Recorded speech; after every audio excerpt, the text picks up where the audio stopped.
Quer duplicar o valor da sua assinatura? Agora assinar o Observador dá acesso a todos os conteúdos e benefícios e ainda há uma anuidade ACP Bronze grátis.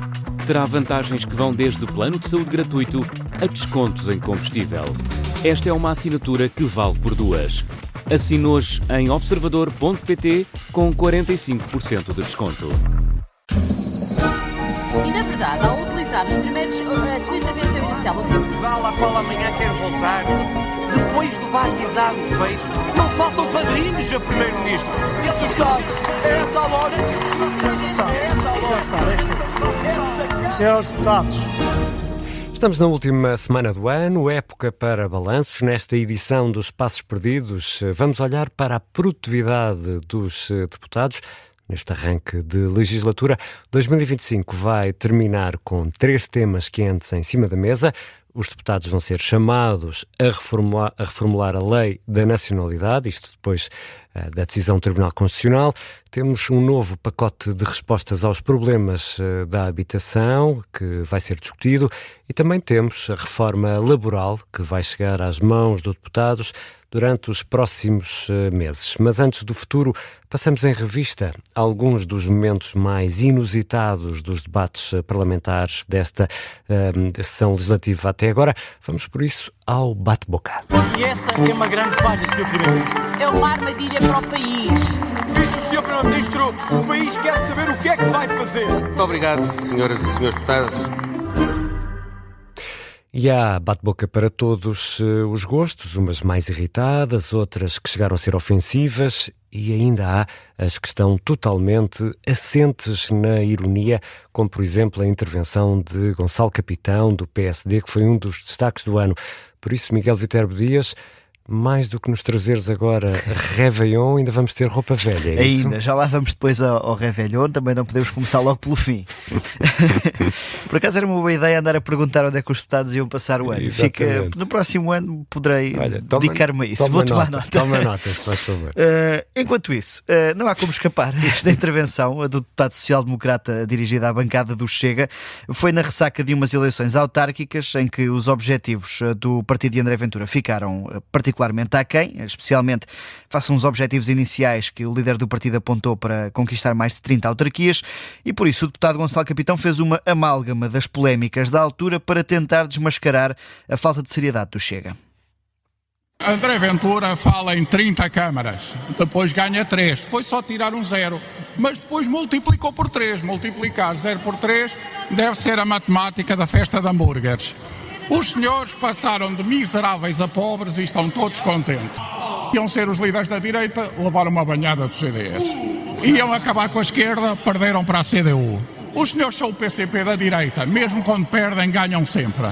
Já ninguém se lembrava da festa de hambúrgueres, cá está ela.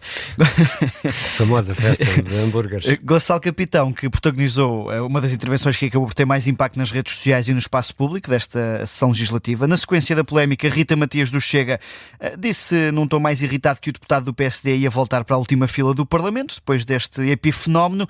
Mais tarde, em entrevista à Vichy Soares, aqui no Observador, Gonçalo Capitão apontou as contradições do Chega e disse ter todo o gosto até em debater com Rita Matias, com uma condição, que a deputada do Chega revelasse boa educação. Mas até ver, ainda não houve oportunidade para esse debate. É esperar que o ano novo venha aí. Quem também tem protagonizado vários despiques é o primeiro-ministro Luís Montenegro, com o líder do Chega, André Ventura, depois do regresso dos debates quinzenais ao Parlamento.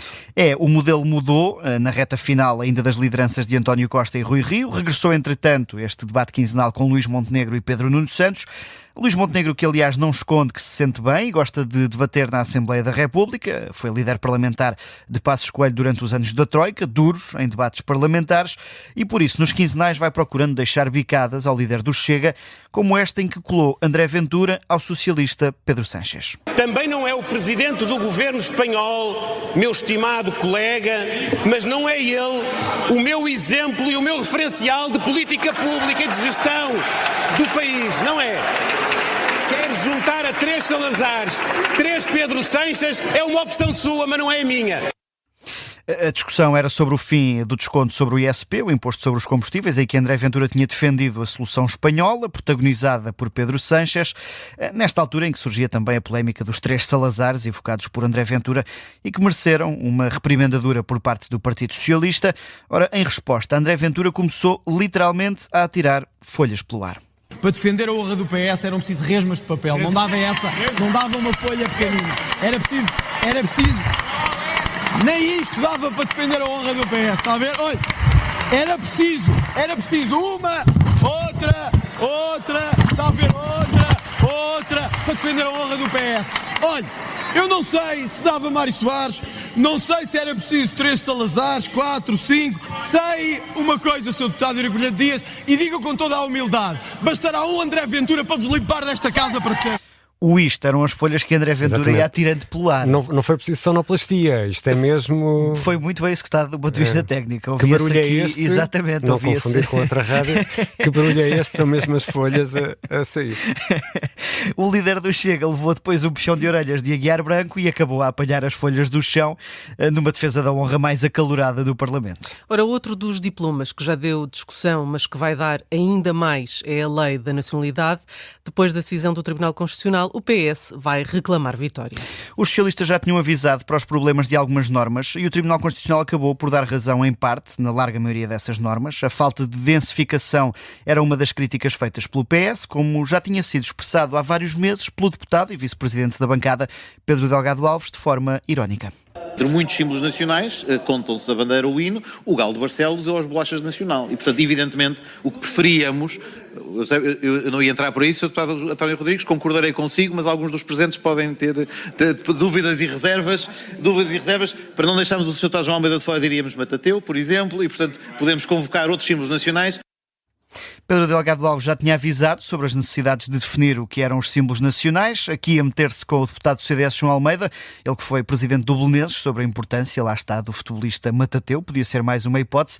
O que é certo é que este é um dos pontos que o Tribunal Constitucional pediu mesmo para que o Parlamento densifique, portanto vamos mesmo ter que chegar à conclusão sobre quais são ou não os símbolos nacionais. Ora, no meio de tanta discussão e tanta interrupção, nada melhor, e Aguiar Branco já se vai preparando para, por vezes, apelar a Jesus Cristo.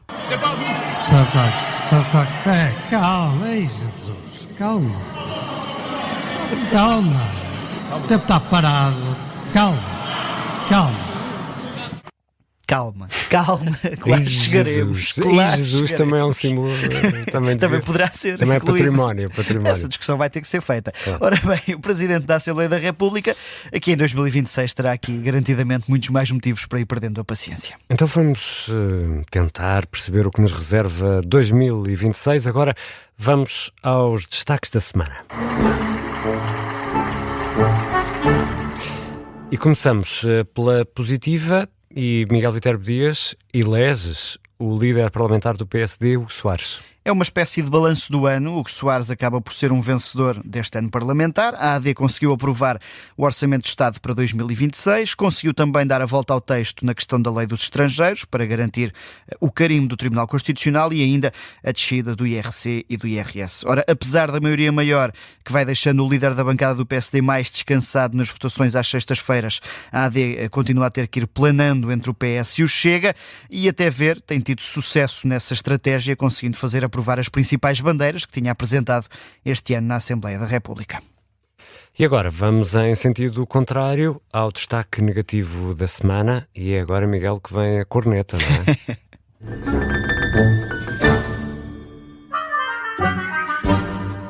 Cá está ela. Ficou o aviso feito a priori. Exatamente. A descer, destacas Mariana Mortágua. Também na lógica de balanço do ano, a Mariana Mortágua falhou desde o início porque perdeu o grupo parlamentar nas legislativas de 2025, passou a deputada única. Por cima disso teve ainda a situação da flotilha humanitária, que, discutindo a nobreza e a questão política da flotilha, mas acabou por levar a uma ausência da atividade parlamentar e de uma campanha eleitoral, neste caso nas autárquicas. A Mariana Mortágua deixa agora o Parlamento, com o Bloco na pior situação desde que conseguiu ser eleito pela primeira vez e também com um desafio adicional. O Bloco já teve uma liderança bicéfala, mas neste caso terá um coordenador, José Manuel Pureza, e uma cara na Assembleia da República, que vai ser Fabián Figueiredo, o antigo líder parlamentar, e isso será também um desafio adicional para o próximo ano. E nestes passos perdidos, temos de saltar o segmento de agenda, porque o Parlamento está em férias de Natal, pausa para Natal, mas antes de chegarmos ao fim destes passos perdidos, ainda há tempo para as conversas de bastidores.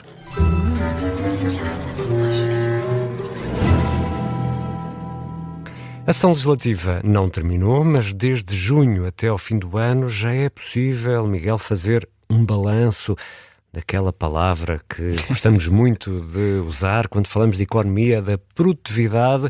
Como foi a produtividade dos partidos neste arranque de legislatura? Os meses não foram fáceis no calendário porque esta legislatura tem sido atípica, ou seja, pouco depois da tomada de posse os trabalhos foram interrompidos para férias de verão, depois do regresso do verão foram interrompidos para a campanha autárquica. E depois mete-se o Natal. Depois, já lá vamos, isto vai acabar lá. Depois da suspensão para as autárquicas, os trabalhos dedicaram-se exclusivamente ao Orçamento de Estado, portanto não foi possível apresentar leis, e agora depois do Orçamento lá está, pausa para o Natal. Logo a seguir à pausa para o Natal, eleições presidenciais, o que obrigam a nova paragem, até porque 2 deputados, Jorge Pinto e André Ventura, são também candidatos ao Palácio de Belém, por isso tem sido uma sessão legislativa em para-arranca. Ainda assim, vamos aos números possíveis, foram apresentados 334 projetos de lei. Na tabela da produtividade, quem lidera é a deputada única do PAN, apresentou 64, seguida pela bancada do Chega, com 60, dá 1 por deputado, e pelo PCP, com 59. Ainda assim, destes 64 do PAN, só 1 conseguiu ser aprovado, está relacionado com a regulamentação do lobby. O Chega conseguiu aprovar 4, muitos relacionados com a questão da lei dos estrangeiros e da unidade de estrangeiros da PSP, são projetos que eram também subscritos pela AD, e o PCP conseguiu aprovar 2, um deles relacionado com o apoio às vítimas dos incêndios, o que contou também com um amplo consenso no Parlamento. Já no que toca aos projetos de resolução, foram apresentados 436. Os projetos de resolução são meramente recomendações, não têm força de lei, força jurídica. Esta tabela é liderada pelo Chega, recomendou 87 tópicos ao Governo, seguido pelo PAN, mais uma vez com 78, e neste caso o LIVRE entra aqui no pódio com 65. E o Governo, que não tem maioria absoluta, tem tido, contudo, sucesso nas propostas de lei que apresenta ao Parlamento, tendo até conseguido fazer aprovar a maioria.